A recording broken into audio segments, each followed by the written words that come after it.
তুহিন ভাইকে যেভাবে কুপিয়ে হত্যা করা হয়েছে, আমি সেই হত্যাকারীদের প্রশাসনকে বলছি, আপনারা দ্রুত এই হত্যাকারী সহ হত্যাকারীর পেছনে যারা আছে সকলকে গ্রেফতার করে দ্রুত ফাঁসির কাস্টে ঝুলিয়ে এদের বিচার নিশ্চিত করুন।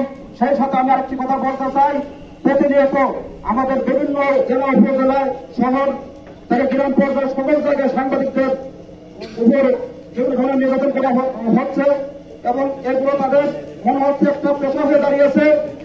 বিশেষ করে ব্যাপারে সেখানে আমাকে এমনভাবে হামলা করা হয়েছিল যে আমার সাথে যেসব সহকর্মী ছিল, যদি আমাকে পুলিশের তাদেরকে তাদের না নিয়ে যেত তাহলে হয়তো আমি 3বার মতো লাশ হয়ে পড়ে যেতাম। সেখানে সরকার প্রদানের পরে সেভাবে আমাকে আবার হুমকি দেওয়া হয়েছে, আমাকে যেন বিশেষ করে নবাবপুর রিমান্ড ছেড়ে দেওয়া হয়, কেননা ওখানে চাঁদাবাজের সরবরাহ করে উঠেছে। আর এই চাঁদাবাজের বিরুদ্ধে আমি প্রতিবাদ করার কারণেই এ ধরনের হামলার নকশা করা হচ্ছে।